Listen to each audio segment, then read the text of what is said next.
Action.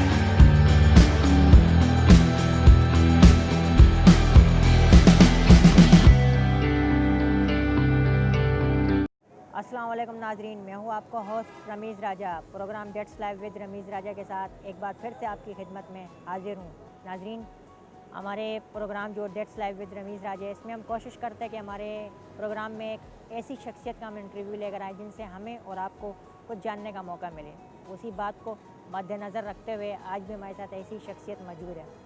इससे पहले कि हम अपनी शख्सियत को अपने नाज़रीन के सामने लेकर आएँ, हमारी टीम ने उनके लिए एक छोटा सा पैकेज बनाया है। सबसे पहले आप जाइए, उनका पैकेज देखिए, उसके बाद फिर हम आपसे उनकी गुफ्तगू करवाते हैं।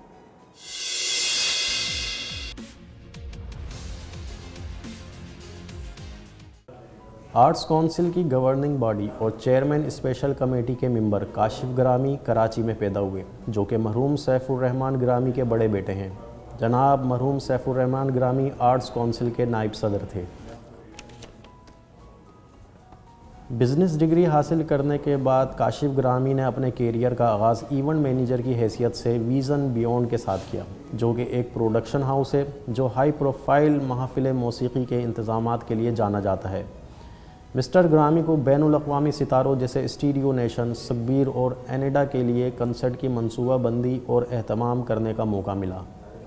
काशिफ इस वक्त सीनियर क्लाइंट सर्विस डायरेक्टर की हैसियत से सबसे बड़ी और मशहूर इश्तिहारी एजेंसी मैनहल से वाबस्ता हैं। काशिफ को अपने वालिद के साथ मिलकर कुछ सकाफ़ती और समाजी वाक़यात की तशहीर करने का मौका मिला। इनमें फ्रियर हॉल में संडे बुक बाज़ार और आर्ट्स काउंसिल ऑफ पाकिस्तान में कूचा सकाफ़त अवाम में काफ़ी मशहूर थे। वो बड़े पैमाने पर कराची को अमन के शहर और फ़नून और सकाफ़त की इलामत के तौर पर फ़रोग़ देने की कोशिशों के लिए मशहूर हैं। काशिफ ग्रामी का विज़न नौजवानों को बाइख्तियार बनाना और उनकी सलाहियतों को मज़बूत अंदाज़ में इस्तेमाल करना है। उनका ख्याल है कि सही रहनुमाई से पाकिस्तान के नौजवान अपने हकीकी सलाहियतों के मुताबिक ज़िंदगी गुजार सकते हैं और अपने और मुल्क के लिए नाम रोशन कर सकते हैं। आज हम अपने programme dates live with Rameez Raja में काशिफ ग्रामी को खुशामदीद कहते हैं। जी नाज़रीन, काशिफ ग्रामी साहब हमारे साथ मौजूद है और काशिफ ग्रामी साहब के हम शुक्रगुज़ार हैं, उन्होंने हमें वक्त दिया। जनाब काशिफ ग्रामी साहब, अस्सलाम वालेकुम सर। वालेकुम अस्सलाम। कैसे आप? खैरियत से? बिल्कुल, अल्लाह का शुक्र है। सबसे पहले तो आपका बहुत बहुत शुक्रिया, आपने हमें वक्त दिया, हम आपके शुक्रगुज़ार हैं। आपका टाइम निकालने का शुक्रिया कि आपने बुलाया अपने प्रोग्राम में। सर, सबसे पहले तो हमें यह बताएं कि आपका ताल्लुक़ सकाफ़ती अदबी सरगर्मियों से है, तो हमें यह बताएं कि अब तक इनमें क्या चेंजिंग देखने को आई है? चेंज तो देखिए, बात यह है कि हर तब्दीली की ख्वाहिश हर इंसान को होती है। हर माशरे को तब्दीली की जुस्तजू भी होती है और खूब से खूब तर की तलाश भी होती है। असल में हम एंटी आर्ट सोसाइटी हैं। एंटी आर्ट सोसाइटी का मतलब ये होता है कि हमने कोई भी काम जो करना होता है, उसमें करने के बाद सोचना होता है कि वो काम सही है या नहीं है या गलत है। हम लोगों को इनकरेज नहीं करते। सोसाइटी का आर्ट की तरफ जो रुझान है वो बहुत ज़्यादा, पिछले सालों में तो बहुत ज़्यादा दूर था, लेकिन अब बहुत बेहतर होता जा रहा है। अब लोगों की तवज्जो हासिल करने में कामयाब हो रहे हैं हमारे आर्ट के तमाम शोबे, और कुछ शोबे हमारे जो हैं वो अभी तक निगलेक्टेड भी हैं। लेकिन तब्दीली तो हमेशा बेहतरी की तरफ होती है, कभी कभी बुराई की तरफ भी होती है। लेकिन अब मैं ये देख रहा हूँ कि सोसाइटी में गुंजाइश हो रही है। अब हमारी तरफ ख़वातीन भी बहुत इस शोबे की तरफ आ रही हैं और अब इतना ज़्यादा बुरा तसव्वुर नहीं किया जा रहा जैसे पहले ज़माने में किया जाता था। अब अदाकारी को भी उतना ज़्यादा बुरा नहीं तसव्वुर किया जाता, मौसीकी को भी नहीं किया जाता, रक़्स को भी नहीं किया जाता, वरना एक ज़माने में टैबूज़ थे सोसाइटी में। तो तब्दीली तो यही है कि कम अज़ कम हम इस पर गुफ्तगू भी कर रहे हैं और अब हम ये भी बात कर रहे हैं कि इसको निसाब का हिस्सा होना चाहिए, ताकि शुरू से ही बच्चों को इसकी भी अफादियत पता चले कि एक अच्छे माशरे में कल्चर की, सकाफ़त की पढ़ाने की कितनी सख्त ज़रूरत है। सर, आर्ट काउंसिल से आपकी तवील अरसे से वाबस्तगी है, हमें यह बताएं कि मोहम्मद अहमद शाह आर्ट काउंसिल के बानी हैं। हमारे नाज़रीन को उनकी शख्सियत के बारे में बताइए, उनकी शख्सियत कैसी है? बहुत मक़नातीसी शख्सियत है, और मक़नातीसी का मतलब वाक़ईतन सिर्फ ऐसा ही नहीं है कि वो किसी को अपनी तरफ खींचते हैं। वो एक नशा है अहमद शाह जिसका नाम है, और वो ऐसा नशा है कि जिसको लग जाए ना, वो उस नशे से निकल नहीं सकता। वो काम का नशा है, वो उमंग का नशा है, वो ख्वाब देखने का नशा है, वो उम्मीद का नशा है। और वो नशा नौजवानों में जिस हद तक सराहियत कर गया है, तो उनको सिर्फ उनके अलावा कोई आदमी नज़र ही नहीं आता। जिसको जिस चीज़ की ज़रूरत होती है उसको सिर्फ शहर में एक ही शख्स का ख्याल आता है, वो है मोहम्मद अहमद शाह। उन्होंने ऐसा कैसे बना लिया? उन्होंने अपना दिल और अपना दरवाज़ा हर एक के लिए खुला रखा। वो हर एक से बात करते हैं, हर एक से मिलना चाहते हैं, हर एक का काम करने की जहाँ तक उनकी इस्तिताअत होती है, और जब इस्तिताअत नहीं भी होती और जिन इदारों की तरफ वो काम करवाना चाहते हैं वहाँ पर भी अपने वसाइल को भी और अपने ताल्लुकात को भी इस्तेमाल करते हैं कि वो किसी तरीके से लोगों के काम आए। तो कुछ लोगों को अल्लाह ताला ने भेजा ही दुनिया में दूसरों के काम आने के लिए होता है। तो मैं समझता हूँ अहमद शाह साहब की शख्सियत पे कुछ कहना तो बिल्कुल सूरज को चराग दिखाने की मुतरादिफ है, लेकिन हर आदमी अपने अलग ज़ाविये से उनको देखता है। मेरे नज़दीक अहमद शाह एक नशा है। जी सर, बिल्कुल आपने बिल्कुल दुरुस्त फरमाया। सर, आपके वालिद साहब एक बेहतरीन इंसान थे, मरहूम सैफुर रहमान गरामी साहब, और आर्ट काउंसिल के वाइस चेयरमैन भी थे। हमें ये बताएं कि उनकी शख्सियत के बारे में हमारी नाज़रीन को बताएं। अच्छा, अब्बू की शख्सियत भी कुछ इसी किस्म की थी जैसे अहमद शाह साहब का आपने ज़िक्र किया, लोगों के काम आना। और वो आर्ट्स काउंसिल में वाइस प्रेसिडेंट और सेक्रेटरी आर्ट्स काउंसिल होने से पहले सिटी डिस्ट्रिक्ट गवर्नमेंट में चूँकि एक सरकारी ओहदे पे फाइज थे और वहीं से वो रिटायर हुए। तो जब वो वहाँ से रिटायर हुए तो वहाँ उनका शोबा भी कल्चर का ही था, तो वो डायरेक्टर कल्चर थे सिटी डिस्ट्रिक्ट गवर्नमेंट में।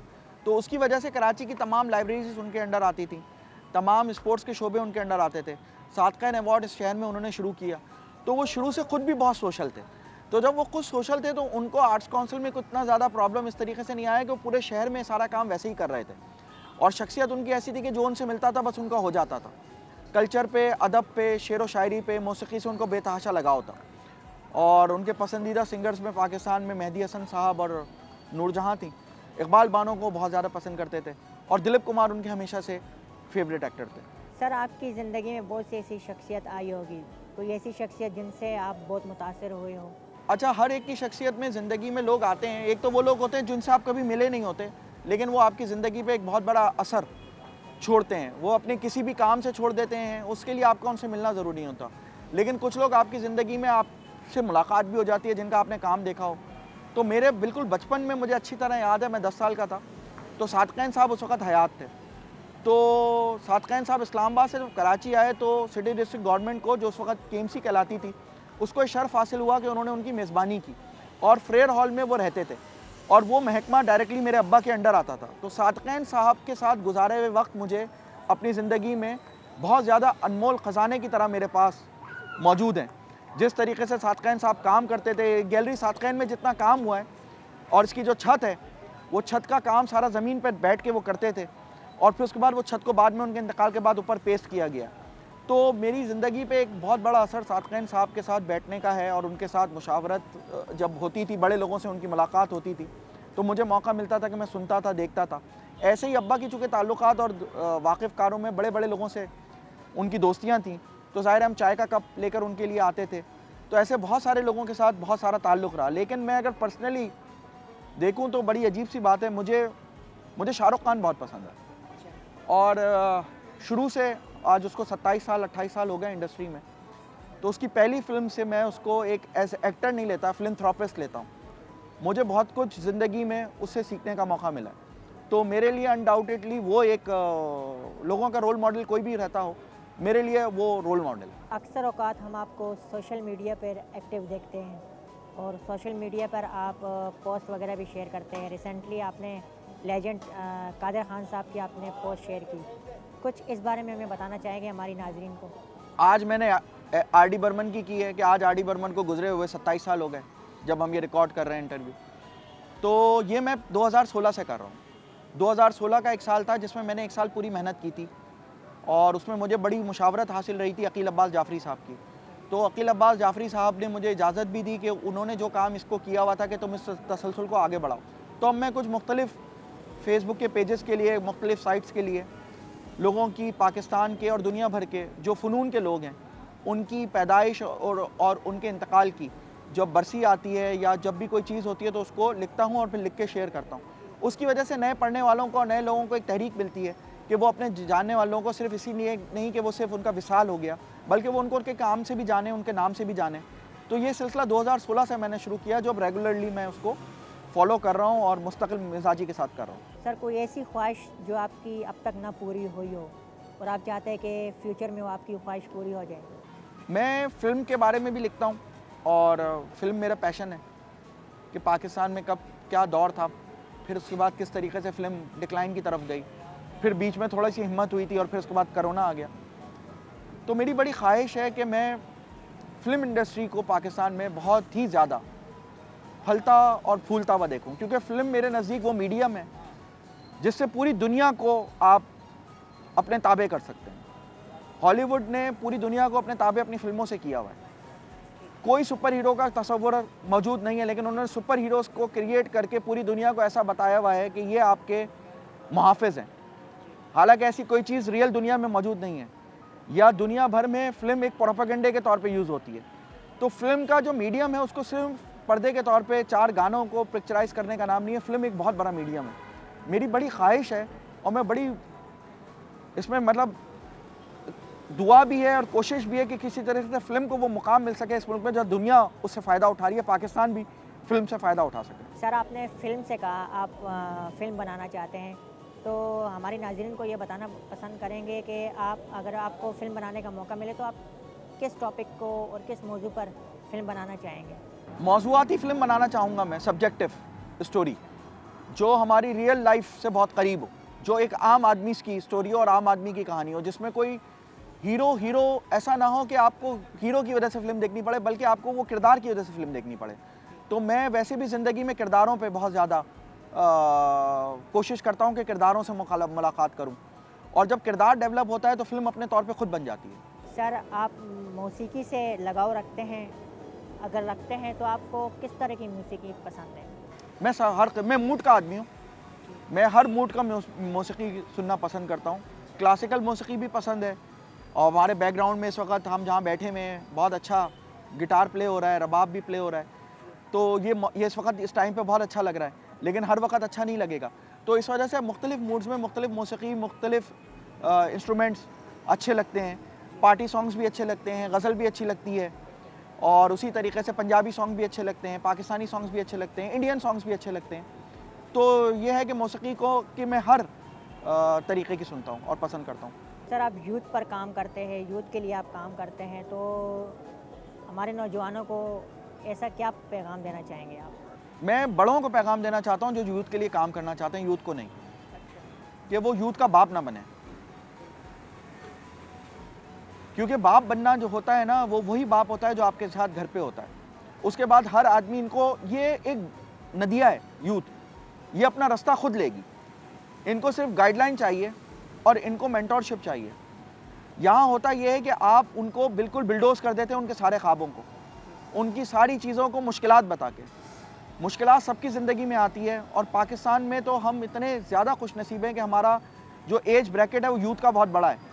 अगर इनको सही डायरेक्शन मिल गई, इनको सही लीड करने वाला मिल गया, तो ये पाकिस्तान के सारे मसाइल को ये निकाल सकते हैं। इनके पास बड़े इनोवेटिव आइडियाज़ हैं हर तरीके से।